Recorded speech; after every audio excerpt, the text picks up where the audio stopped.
está un poco qué es lo que vamos a ver en el día de hoy. Estamos en el módulo 1 del curso Introducción a la Biblia. Y como decía nuestro hermano en la clase anterior, se llamaba La Palabra de Dios.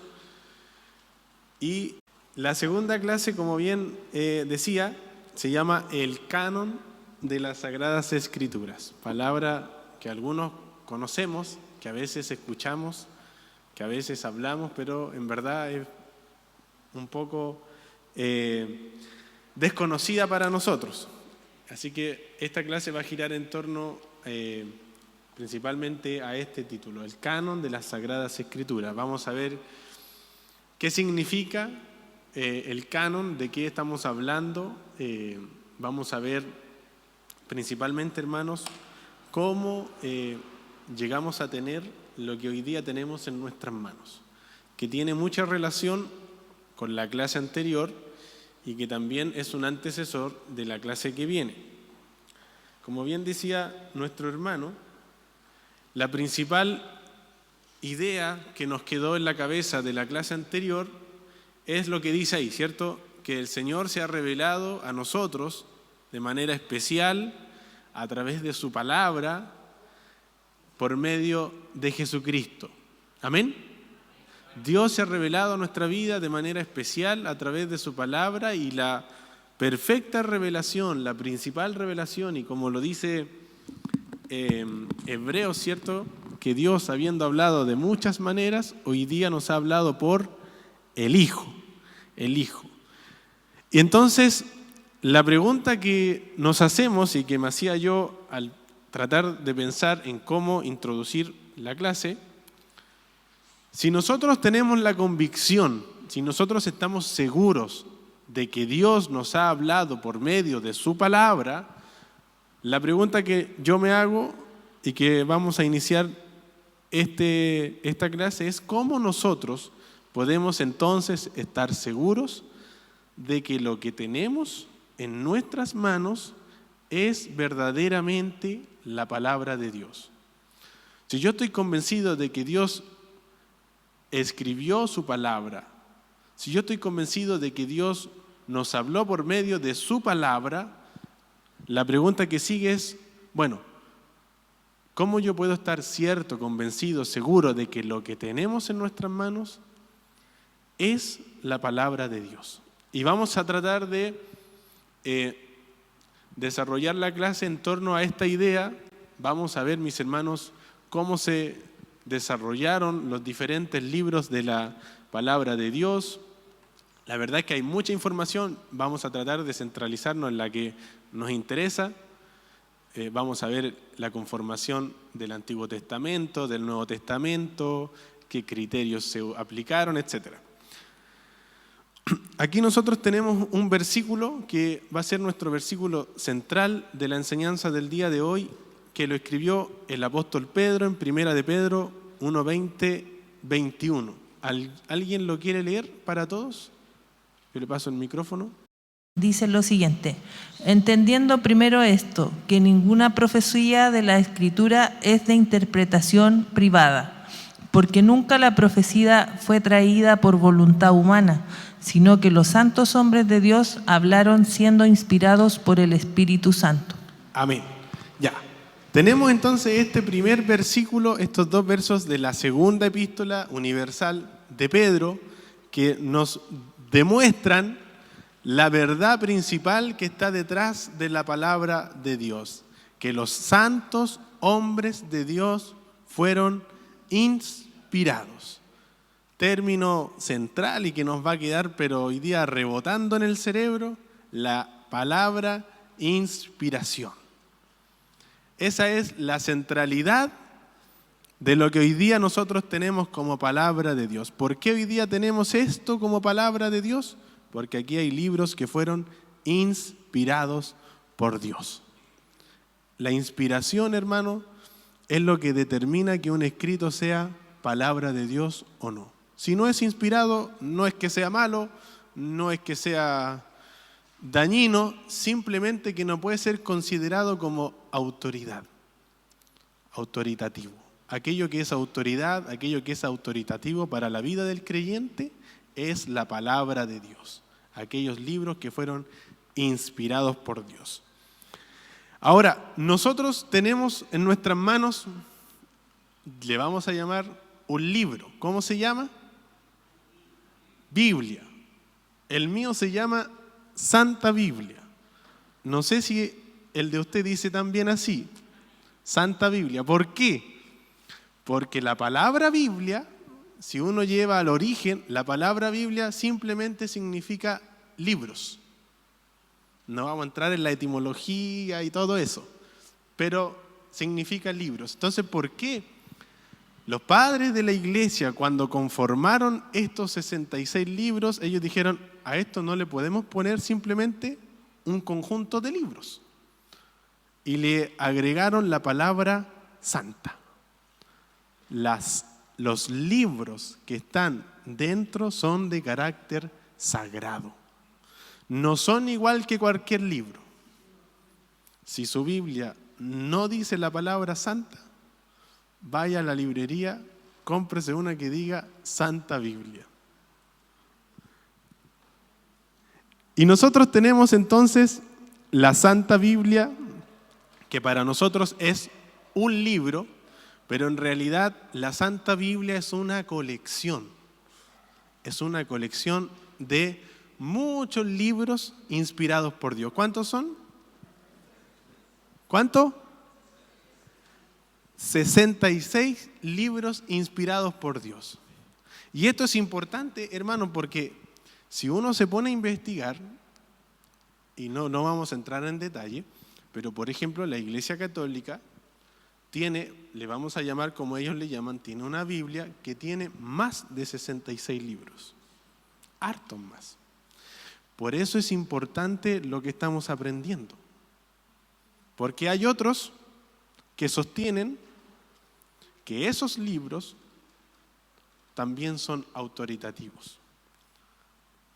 Por eso le digo que lo que estamos viendo, a pesar de que para nosotros es tan, llamémosle así, cotidiano, la Biblia tiene 66 libros, etcétera, para otros no lo es. Y por eso es importante esta enseñanza. Miremos bien entonces que si lo que tenemos en nuestras manos es la palabra de Dios, bueno, echémosle una mirada panorámica. ¿De qué estamos hablando? ¿Qué podemos nosotros saber de la Biblia? La Biblia, como bien dijimos, tiene 66 libros. Aproximadamente desde que Moisés escribió el Génesis hasta que Juan escribió el Apocalipsis, tenemos 1500 años. Promedio, hermano, puede ser un poco más. La Biblia contiene aproximadamente 40 autores de todas las diferencias que usted se imagine, de distintos lugares, en distintas edades, en distintas épocas. La Biblia contiene 3 idiomas diferentes. El idioma hebreo, que está casi todo el Antiguo Testamento, el arameo, que es el idioma babilónico, que algunas porciones del Antiguo Testamento están originalmente escritas en ese idioma, y el Nuevo Testamento está escrito en el idioma griego. Por lo cual, eso ya a nosotros nos demuestra que la Biblia, hermanos, es muy amplia en los elementos que rodean los escritos. O sea, usted tiene un idioma hebreo, un idioma griego. Tiene diferentes géneros literarios. En la Biblia hay narración, en la Biblia hay profecía, en la Biblia hay poesía. Hay diferentes figuras literarias. En la Biblia hay metáforas. Aquí los profes del lenguaje, rétenme si me equivoco, hay metáforas, hay comparaciones, hay parábolas, hay visiones, pero de todo lo que usted se puede imaginar literariamente hablando o literalmente hablando, no sé ahí si estuve bien. Y por último podemos decir que está escrito o que los libros que se escribieron en 3 continentes diferentes. Hay libros que se escribieron en el continente asiático, en África y en Europa. Todo esto, hermano, lo mencionamos al principio para que nosotros podamos un poco aterrizar la idea de que cuando hablamos de la Biblia, la palabra de Dios, la colección de estos libros, estamos hablando de todo esto y de muchos otros aspectos que yo no quise anotar. Si uno se pone a investigar va a encontrar, pero infinidad de aspectos. Y lo más glorioso de todo es que a pesar de todas estas diferencias en el tiempo, diferencias en el lugar, diferencia en el contexto, diferencia en el idioma, en lo que usted quiera pensar, no hay una sombra de error, de incoherencia, de duda en el contenido de la palabra. La Biblia habla de un tema desde Génesis hasta Apocalipsis. La Biblia cuenta la historia de la redención. Y no hay, como le digo, los estudiosos han investigado la Biblia, han investigado la palabra, han querido encontrar una falla, un error, etcétera, pero no lo hay, no lo han encontrado. Algunos han intentado, pero no hay en los 66 libros una parte, por ejemplo, que contradiga la otra. No hay nada de eso. Por eso nosotros no podemos seguir en el estudio de este discipulado sin antes mencionar cómo Dios, el soberano Dios, con su providencia, fue orquestando la colección de su palabra. Cómo Dios, cierto, desde Moisés hasta Juan, estuvo presente, guiando los procesos, usando a los hombres para la redacción, para la escritura de su divina palabra. Bien, entonces, como decimos al principio, esta clase vamos a ver el canon de las Sagradas Escrituras. Vamos a girar en torno a esta palabra, el canon. ¿Alguien tiene alguna idea de qué significa el canon o la palabra canon? ¿Alguien la ha escuchado? Sí, la ha escuchado. ¿Qué se le ocurre que es? Ya, un apellido. Sí, no puede ser. ¿Conoce a alguien de apellido Canon? ¿Un libro? No es un libro. Diga nomás, si mi pastor no está escuchando aquí. ¿Cómo, mi hermano? La revelación de la palabra, sí, está bien cerca. El canon, la palabra, tiene dos significados que se usan, pero el que a nosotros nos interesa, canon significa una regla para medir, una vara, una regla de medición. Eso significa la palabra. Para eso sí, si uno va y dice, deme 1 metro de esa tela. El canon significaba antiguamente ese metro. Era una norma de medición. Cuando hablamos del canon de las Sagradas Escrituras, lo que estamos queriendo decir es aquellos libros que cumplieron una serie de requisitos para ser identificados como libros inspirados. El canon de las Sagradas Escrituras son aquellos libros que fueron inspirados por Dios. De eso estamos hablando cuando se habla del canon de las Sagradas Escrituras. Aquellos libros, por eso nosotros vamos a hablar de una colección, porque nuestra Santa Biblia es una colección de 66 libros sagrados, todos canónicos. Un libro que es inspirado por Dios se le llama un libro que es canónico.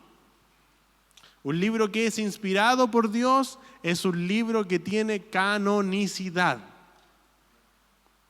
De eso estamos hablando cuando hablamos del canon de las Sagradas Escrituras.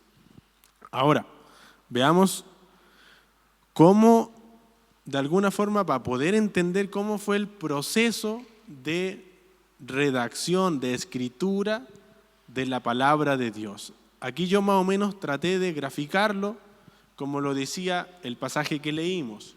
Dios ocupó a santos hombres, y esa es la palabra clave, hombres apartados, hombres separados para la voluntad de Dios. Y cuando hablamos de autor, para nosotros va a ser el instrumento. Cuando usted ve al profeta Jeremías escribiendo, está siendo un instrumento de Dios. Dios ocupó a los autores, a los hombres, como instrumentos y fueron inspirados, no solo en recibir la inspiración, sino al momento de escribir. Algunos dicen que los hombres fueron inspirados por Dios verdaderamente, pero puede ser que en lo que escribieron se le haya olvidado alguna palabra, se le haya quedado algo atrás. La Biblia va a decir que eso no fue así. Timoteo, ¿cierto? Y lo vimos en la clase anterior, Pablo a Timoteo le dice, toda la escritura es inspirada. Y cuando habla de toda la escritura se refiere a lo que está escrito. Entonces, para nosotros la inspiración no es solo que el autor humano, el instrumento, haya recibido de parte de Dios la inspiración, sino que también en la pluma. Lo que escribió fue tal cual como Dios quiso decirlo. Por eso es importante que nosotros veamos que la inspiración de Dios no solo llegó hasta la mente del hombre, hasta la mente del profeta o hasta la mente del apóstol, no. El poder de Dios, la inspiración de Dios llegó hasta la pluma, hasta lo que escribió. Amén.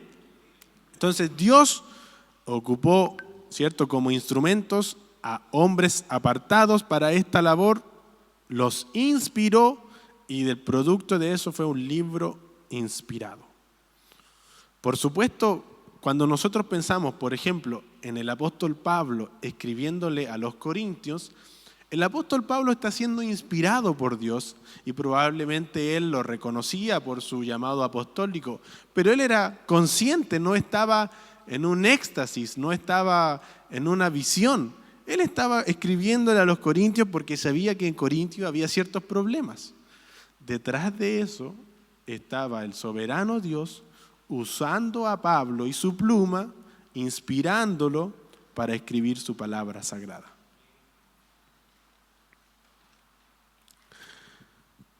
Lo segundo que es importante mencionar es que, como decíamos en un principio, el canon es una colección de aquellos libros que fueron inspirados por Dios. Eso es básico para la vida de nosotros. Los libros que tenemos en nuestra Biblia fueron inspirados por Dios. Ahora bien, existió un proceso histórico en la iglesia en donde se llegó a la conclusión de lo que hoy día tenemos en nuestras manos. Nosotros tenemos que pensar, por ejemplo, que el apóstol Pablo, el apóstol Pedro, ellos no tenían esto. No lo tenían. Principalmente tenían solo el Antiguo Testamento. Isaías, por ejemplo, cuando escribe el profeta, no tenían esto. Principalmente Isaías tenía el Pentateuco, los 5 primeros libros de la Biblia. Y por eso, hermanos, hablamos de los criterios que se usaron para poder identificar, y esto es importante, no para inventar los libros inspirados, sino para poder identificar cuáles libros eran inspirados por Dios y cuáles no. Vamos a mencionar 3. El criterio profético o apostólico. ¿Qué significa esto? Que se consideró como un libro inspirado por Dios, como un libro autoritativo, aquellos libros que fueron escritos o supervisados en el Antiguo Testamento por profetas y en el Nuevo Testamento por los apóstoles. Aquellos libros que ellos escribieron o supervisaron, la iglesia, el pueblo de Dios los reconoció como inspirados. Es cosa de ver, hermano, cuando está el profeta Isaías o Jeremías, si usted lee las primeras 2, 3 páginas, la palabra, así dice el Señor, se repite como 30 veces. Se repite como 30 veces. Dios ocupó esos ministerios, los proféticos, el ministerio apostólico, como una señal de que lo que ellos escribían era la palabra de Dios. Para el pueblo de Israel, cuando un profeta les escribía, era un representante de Dios, era la voz de Dios. Para la iglesia del primer siglo, cuando el apóstol escribía, era la palabra de Dios, era la voz de Dios. Por eso ese criterio es fundamental para la identificación de los libros inspirados. El segundo es la recepción, es una confirmación externa.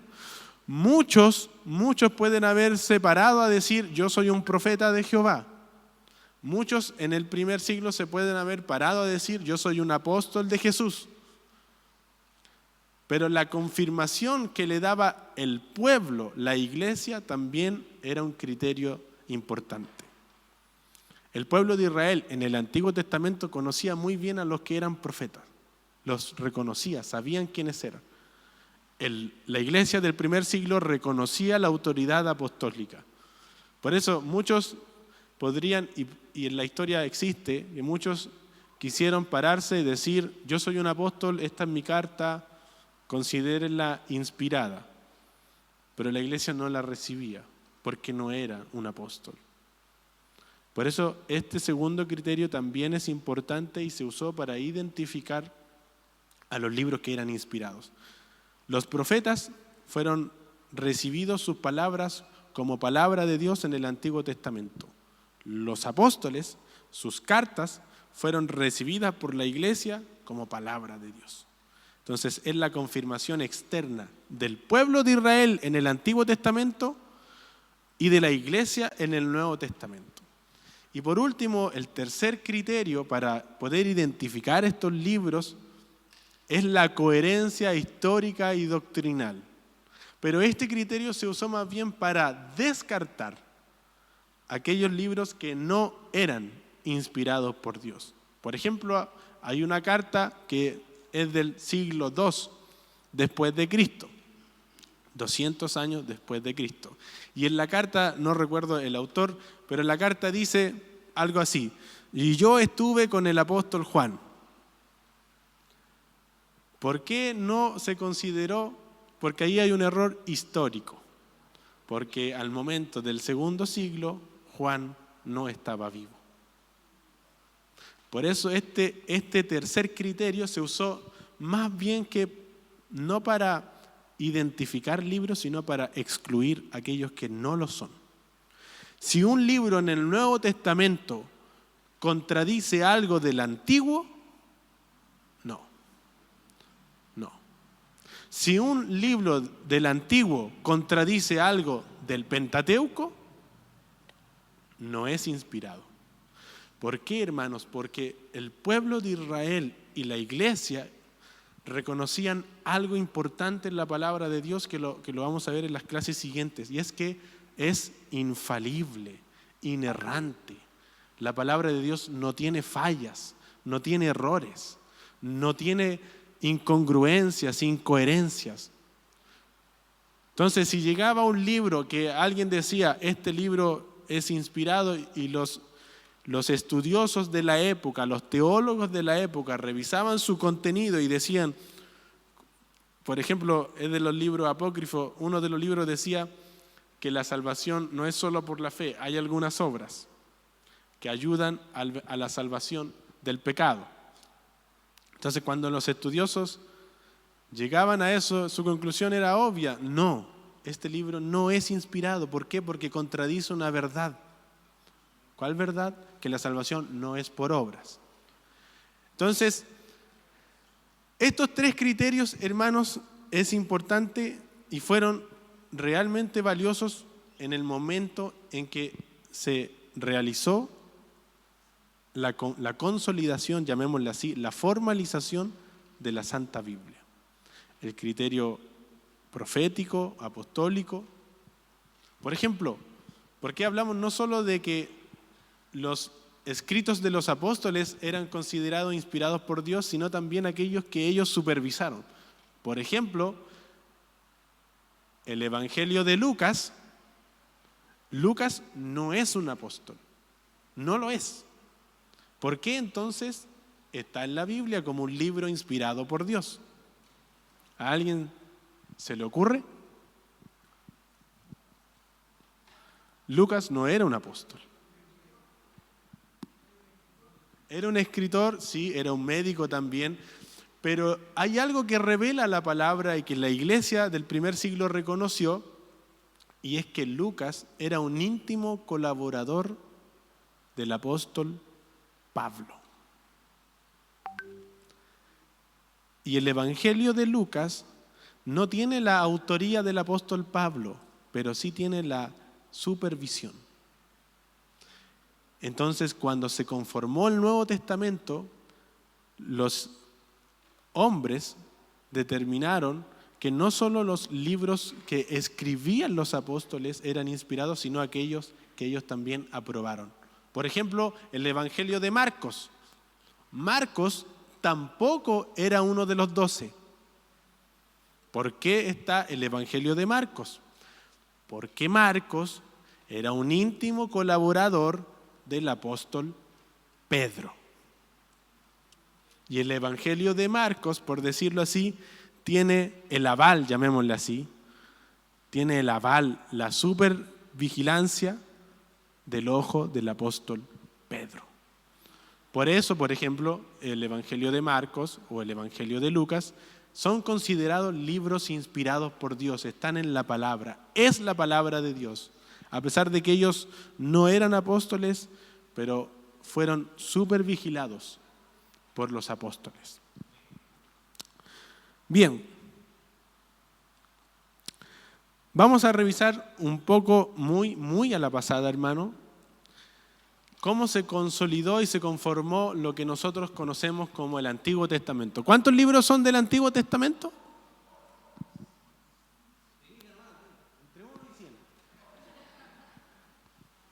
¿Cuántos libros?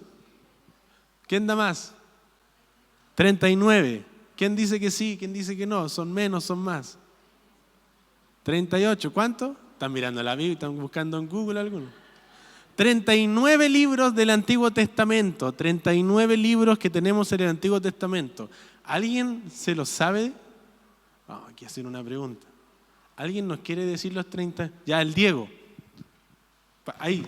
Ya Diego, te vamos a supervigilar acá. Si no, idealmente en orden, si no, como le salga. Vamos a escuchar al hermano Diego, nos va a decir los 39 libros. Génesis, Éxodo, Levítico, Números, Deuteronomio, Josué, Jueces, Ruth, Primera y Segunda de Samuel, Primera y Segunda de Reyes, Primera y Segunda de Crónicas, Esdras, Nehemías, Esther, Job, Salmos, Proverbios, Eclesiastés, Cantar de los Cantares, Isaías, Jeremías, Lamentaciones, Ezequiel, Daniel, Oseas, Joel, Amós, Abdías, Jonás, Miqueas, Nahum, Habacuc, Sofonías, Ageo, Zacarías, Malaquías. Excelente, un aplauso al hermano. 39 libros. 39 libros. Al final le vamos a dar su premio. No, mentira. Excelente. 39 libros del Antiguo Testamento en orden como están en nuestra Biblia. Dios bendiga la memoria de nuestro hermano. Se pasó. Bien, entonces vamos a revisar una mirada muy general, hermanos, cómo llegamos a los 39 libros que tenemos hoy día. Miren, el pueblo de Israel, para quien fue escrito literalmente el Antiguo Testamento, los dividió en estos tres ítems. El Pentateuco, que son los primeros 5 libros de la Biblia: Génesis, Éxodo, Levítico, Números y Deuteronomio. Los profetas, que básicamente son los profetas que nosotros conocemos, pero además está ahí Josué, Jueces, porque para el pueblo de Israel casi todos ellos los consideraban profetas. Por ejemplo, Moisés para nosotros es como el libertador del pueblo. Para el pueblo de Israel, Moisés es mucho más que eso. Es el primer profeta que tuvieron. Y por último, los escritos, que se llaman así. Lo que está entre paréntesis es el nombre judío de esa palabra. Y los escritos son los libros poéticos y algunos libros históricos. Vamos a ver después cómo se compone la Biblia hebrea, el Antiguo Testamento. ¿Y por qué hablamos de estos tres? Bueno, porque Jesús también habló del Antiguo Testamento en estas tres divisiones. Lucas 24:44 dice, hablando Jesús a sus discípulos, y les dijo: estas son las palabras que os hablé estando aún con vosotros, que era necesario que se cumpliese todo lo que está escrito de mí en la ley de Moisés, en los profetas y en los salmos. Ahí están las tres, llamémosle así, secciones que agrupan el Antiguo Testamento. No sé si, bueno, no se ve muy bien, pero estos son los libros, hermanos, el Antiguo Testamento judío. En la apariencia tiene menos libros que nuestra Biblia. Si usted saca la cuenta, aquí hay 24 libros del Antiguo Testamento. Nuestra Biblia en castellano tiene 39. ¿Por qué? Por ejemplo, aquí hay un libro en la Biblia hebrea que se llama Los 12 profetas menores. Para nosotros son 12 libros, son los 12 profetas menores. Para el pueblo de Israel se consideraba solo uno. Lo mismo con Samuel, 1 y 2, un libro. Por eso decimos que en apariencia, son menos libros, pero en realidad si usted saca la cuenta y se pone a sumar, igual le va a dar 39. 39. La única diferencia es que cuando se tradujo al idioma castellano, los libros se dividieron. Era un puro libro para el pueblo, los 12 profetas menores, para la Biblia en castellano, un libro, un profeta. Y se ordenaron de una manera distinta. Si usted se fija, la Biblia hebrea termina en Crónicas, el Antiguo Testamento. Y nuestro Antiguo Testamento termina con Malaquías. Razones hay muchas. Una de ellas tiene que ver con el contenido del libro. Malaquías es un libro, el contenido es un libro del profeta que evidencia la necesidad de un Salvador. El libro de Malaquías tiene muchos pasajes en donde hace ver que el pueblo de Israel necesita ayuda, necesita un Salvador, el Mesías. Por eso se dejó, una de las razones es esa, que se dejó al final del Antiguo Testamento como antesala del Nuevo, donde empieza el ministerio de Cristo. ¿Qué nos dice el Antiguo Testamento respecto al canon, a la conformación, a la consolidación, a la formalización de estos 39 libros? Por ejemplo, tenemos el caso más potente para el pueblo de Israel.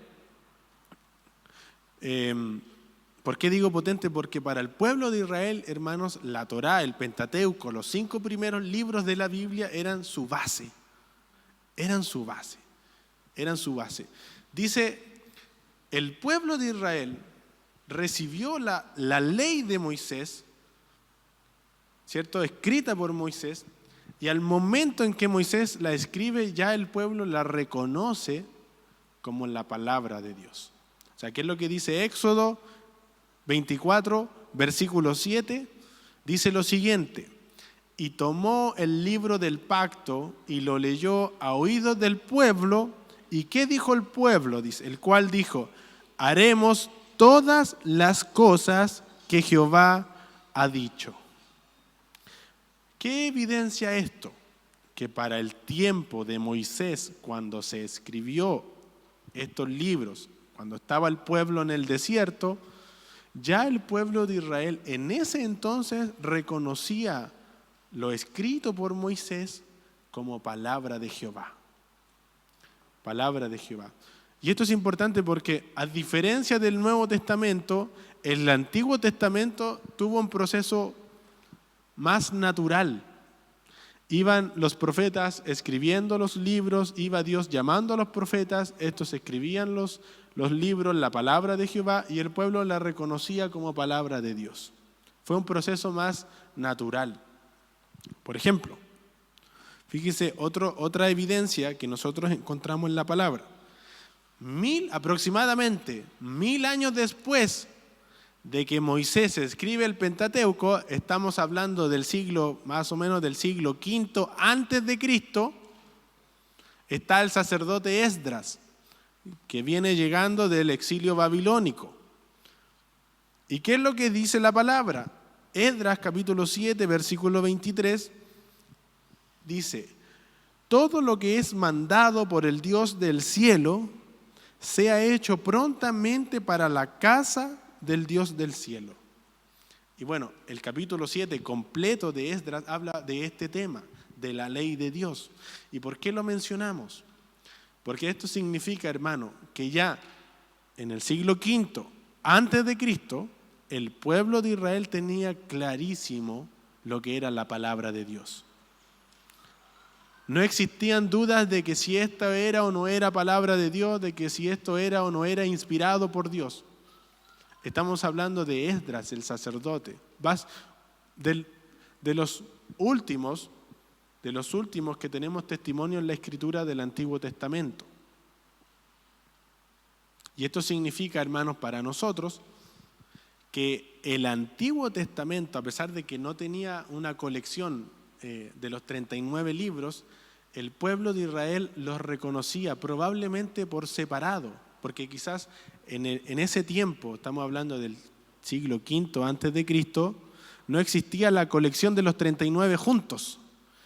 Estaba por un lado la ley, que estaba preservada, guardada, y estaban los escritos de los profetas. Pero el pueblo la reconocía como palabra de Dios. Y bueno, por razones del tiempo, hermanos, no vamos a entrar en detalles históricos, etcétera. Pero sí nosotros podemos tener confianza y seguridad de que al tiempo del Nuevo Testamento, al tiempo del ministerio de Cristo, el pueblo judío ya reconocía los 24 libros del Antiguo Testamento hebreo, que para nosotros son 39, pero es lo mismo.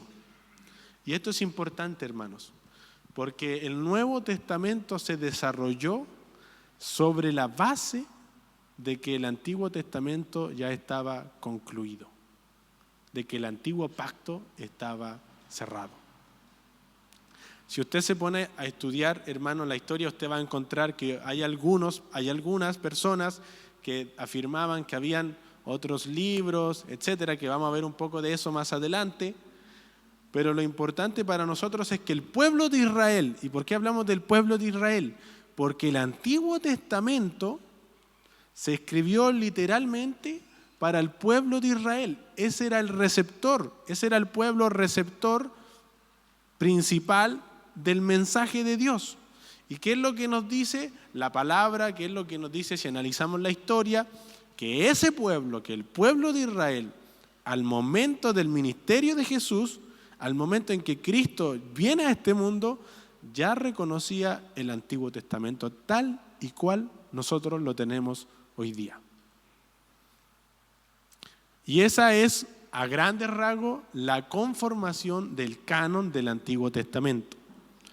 Hay un periodo, hermano, y esto es importante. Los últimos libros del Antiguo Testamento se escribieron aprox en el siglo V, IV antes de Cristo.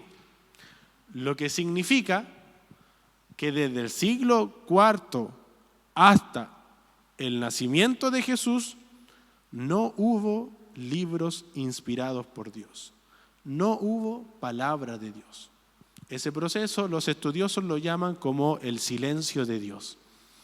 Y fue justamente en ese proceso, en esos 4 siglos, donde se escribieron la mayor cantidad de libros que se presuponían que eran inspirados, pero que no lo eran.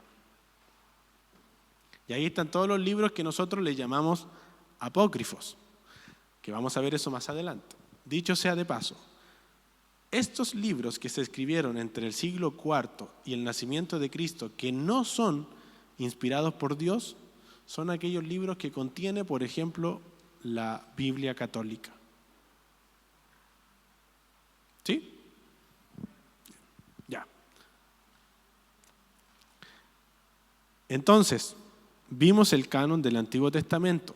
Vamos a ver ahora la conformación, la formalización del canon del Nuevo Testamento. ¿Cuántos libros tiene el Nuevo Testamento? ¿Quién da más? 27. ¿Alguien dice otro número? Dígalo nomás. 27 libros. Sí, excelente. ¿Alguien se lo sabe? No, el Diego ya no puede. Pues no, pues ya. Démosle la oportunidad a otro hermano o hermana que tenga la valentía. ¿Sí? ¿No? Ya, la Mari, a ver, esto no estaba preparado. No hay nada preparado acá. La vamos a super vigilar también. Ya. Me sopláis la letra. Ya, vamos. Mateo, Marcos, Lucas, Juan. Hechos, Romanos, Primera y Segunda de Corintios, Gálatas, Efesios. Filipenses, Colosenses, Primera y Segunda de Tesalonicenses. Tito, Filemón, Hebreos, Santiago. Primera y Segunda de Pedro, Primera, Segunda y Tercera de Juan, Judas y Apocalipsis. Bien, bien. Dijo 26. Oh, ¿cuál me faltó? ¿Alguien se notó cuál le faltó? Timoteo. Timoteo. Pero un aplauso, dijo Medio 26. 26. Cierto, son 27 libros, como decía nuestra hermana, que se agrupan de esa manera. Tenemos los 4 evangelios, tenemos el libro de los Hechos de los Apóstoles, tenemos las epístolas paulinas, las epístolas que escribió o que supervigiló el apóstol Pablo, que se subdividen en 2, epístolas hacia las iglesias y epístolas pastorales. ¿Cuáles son las epístolas a las iglesias? Romanos, Primera y Segunda de Corintios, Gálatas, Efesios, Filipenses, Colosenses y Tesalonicenses. Y las epístolas pastorales, Timoteo, Tito y Filemón. Después tenemos las epístolas universales, que son Hebreos, Santiago, Pedro, Juan, Judas y finalmente el Apocalipsis de Juan. Ahí están los 27 libros del Antiguo Testamento, que la Biblia, que esta sí que no tiene, a diferencia del Antiguo Testamento, la palabra de Dios en el Nuevo Testamento, estos 27 libros son 27. O sea, no existe que en el Antiguo Testamento, como en la Biblia hebrea, tenemos menos libros, aquí no, son 27. 27 libros, de los cuales la mayoría, como notamos ahí, son de la pluma del apóstol Pablo, como un instrumento. No es que él sea meramente el autor. Naturalmente, humanamente, él fue el autor, pero espiritualmente fue un instrumento inspirado por Dios. Inspirado por Dios. ¿Qué nosotros notamos del Nuevo Testamento? Y aquí hay que tratar, hermanos, de imaginarnos, llevar nuestra mente al siglo I, donde se desarrolló principalmente el Nuevo Testamento. No existía, y repito, no existía el Nuevo Testamento. Solamente ellos tenían el Antiguo Testamento, los 39 libros del Antiguo Testamento. Pero nosotros damos fe, notamos, ¿cierto?, que los apóstoles escribieron bajo la inspiración y la autoridad de Dios de la misma manera, hermanos, que en el Antiguo Testamento Dios usó a los profetas como su representante. En el Nuevo Testamento Dios usó, Cristo, ¿cierto?, encomendó la palabra a los apóstoles. De la misma forma. Y esto es importante porque existía la tentación en ese tiempo de que tenemos la revelación de Dios en el Antiguo Testamento y una revelación menor en el Nuevo. Existía esa tentación, existía esa idea. El Antiguo Testamento era la revelación mayor, el Nuevo era una subrevelación de Dios y habían como diferentes grados de inspiración. Eso obviamente no es así. El Nuevo Testamento tiene el mismo grado de inspiración que el Antiguo. No hay una diferencia o una distinción. Ambos juntos y por separado son la palabra de Dios. La iglesia primitiva, la iglesia del primer siglo, la iglesia de Efesios, de Colosas, de Tesalónica, de Corintios, de Filipos, todos ellos recibieron los escritos de los apóstoles y los evangelistas como palabra de Dios. Por ejemplo, fíjense lo que dice el apóstol Pedro. ¿Alguien podría leer 2 de Pedro 3, 15 y 16? Cualquiera. Amén. Y tened entendido que la paciencia de nuestro Señor es para salvación, como también nuestro amado hermano Pablo, según la sabiduría que le ha sido dada, os ha escrito, casi en todas sus epístolas, hablando en ellas de estas cosas, entre las cuales hay algunas difíciles de entender, las cuales los indoctos e incondantes tuercen, como también las otras escrituras para su propia perdición. Amén. Bien, ¿qué notamos en este pasaje? Dos cosas al menos yo quisiera destacar. La primera es que el apóstol Pedro da testimonio de las epístolas del apóstol Pablo. O sea, Pedro dice que nuestro amado hermano Pablo ha escrito en todas sus epístolas. Esto habla de un conocimiento transversal, porque recuerden, hermanos, que en el primer siglo no había WhatsApp, no había vehículo. Entonces, una carta de Pablo se demoraba meses en llegar a su receptor. Una carta de Pedro se demoraba meses en llegar a su receptor.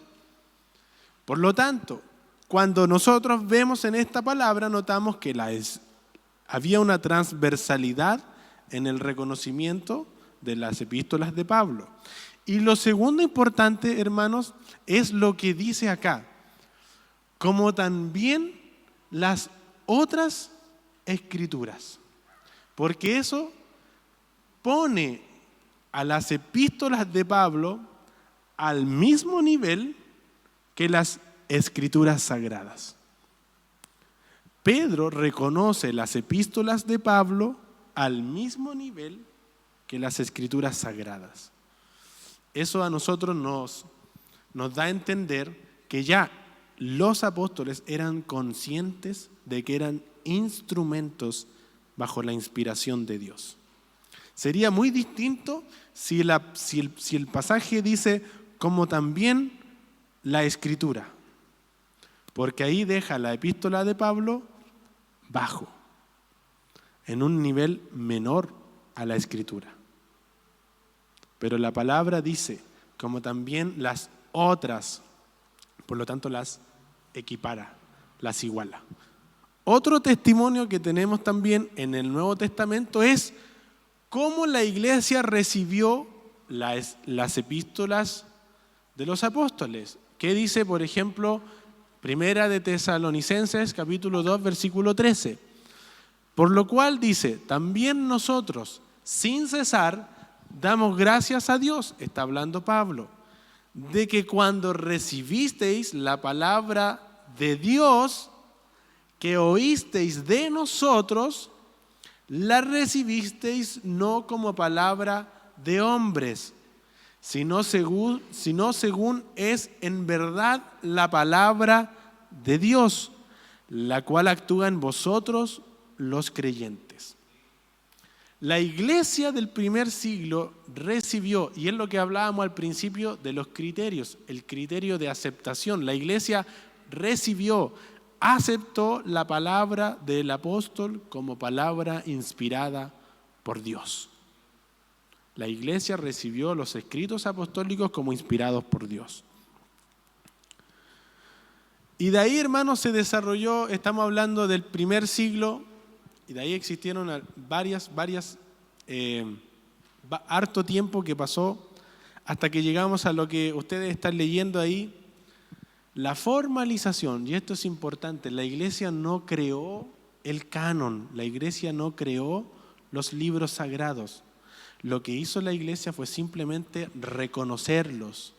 Lo que hizo la iglesia fue testificarlos. Estos libros son autoritativos, estos libros son inspirados por Dios. Y tenemos la formalización, llamémosla así, el registro más importante en la historia que nosotros tenemos de cuando se llegó a una formalización de los 27 libros, fue como leen ahí, aproximadamente en el año 397, en el concilio de Cartago. Fue ahí donde de alguna forma se resolvieron las grandes dudas que existían sobre algunos libros que eran cuestionados. Por ejemplo, Hebreos. La epístola a los Hebreos fue altamente cuestionada. ¿Por qué? Porque se desconocía el autor. Y hasta el día de hoy no tenemos nosotros claridad de quién fue el autor de Hebreos. No lo sabemos. Algunos dicen Pedro, Pablo, Apolos, etc. Pero